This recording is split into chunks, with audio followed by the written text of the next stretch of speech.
everyone. Thanks so much for tuning into Sims Workshop. I hope you're all having a wonderful day. So, today we're going to be reviewing Inheritance of Scars by Crystal Seitz. S-E-I-T-Z. So, we're going to go with Seitz. This was such...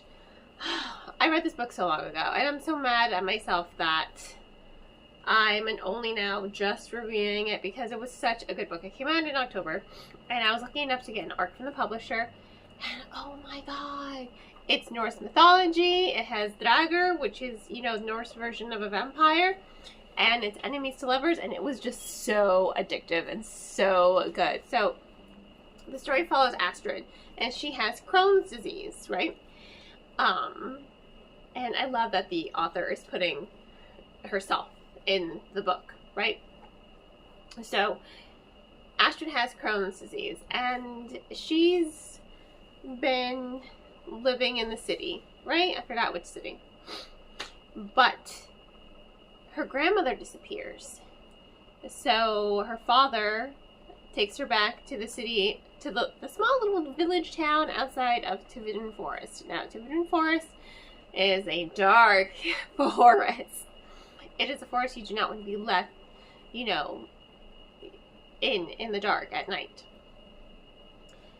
And everyone expects Astrid to do this thing, and she's like, I have no idea what it's doing, because she has no idea of the history of her family. Because her father took her away to save her from it. There's a curse, there's an ancient blood oath that's tied to Soren, our very enchanting vampire. Sorry, Draugr. And it's so well done. So she's in this forest after she awakens him. He thinks she's the ancestor who he fell in love with, who tricked him, broke an oath, and then trapped him in this enchanted sleep, only to discover you are not like her at all. So they're slowly forming a bond, and there's so much secrets in it. There's a lot of haunting atmosphere. She's going in the forest, and she's seeing how the forest has truly been corrupted by the blood oath her ancestor made with Soren. And Soren's like, look, we have to finish this blood oath. We have to undo it. And they're just forming this relationship because all she wants is to save her grandmother, but she's reliving her ancestors' moments, which when she's with Soren. She is basically her ancestor reincarnated. It's why she looks like her. It's why she has her memories. She needs to undo everything. But what she doesn't know is that her family is bound to this forest, and they have their own blood oath, and it's like full of so many plot twists and turns, and it's just riveting. Honestly, I absolutely love the story, and I love the Norse mythology behind it, and I love Astrid as a character and her relationship with Soren and her relationship with her father as well. They have a kind of a strained words, they matter. She does have a very strained relationship with her father after the death of her mother, and you don't understand why until the end, and she doesn't even understand why, but she loves her father. That's the one thing you do have to understand. She loves her father, but she, you know, hates her Crohn's disease. She hates all the secrets. She hates not knowing about her family and all the ancient mysticism that is binding. And she discovers, you know, she's got some real power in her blood. She can undo the curse. She can save her village. They don't have to live in this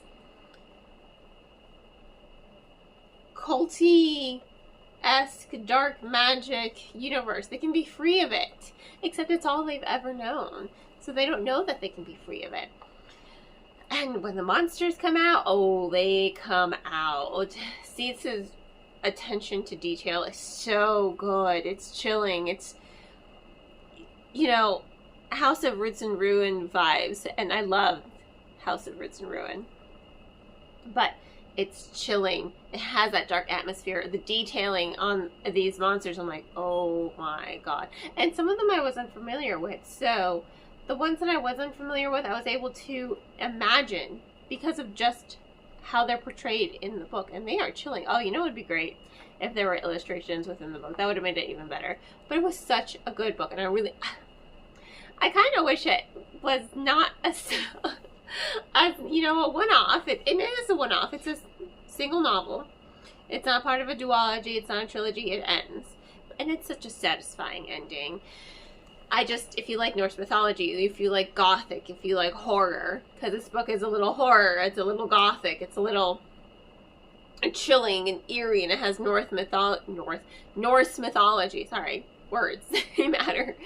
It is absolutely such a great execution of storytelling, and you have a character as well who is dealing with an illness, you know, and I like that we're seeing a bit more representation with characters that do have chronic illnesses, rising above it and not letting that define them or limit them. They know their limitations. She knows her limitations, but she doesn't let it stop her from doing what needs to get done. She does not hide behind it.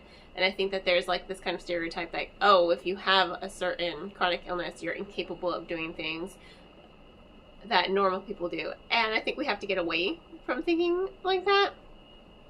So it's always empowering to see it represented in media and in literature, because I think it's empowering for people who do have these chronic illnesses to see themselves represented, you know. I think that can be said for everyone else. We all love to see representation. We all like to see ourselves in a story and properly represented the way we think it should be, right? So that's my TED Talk.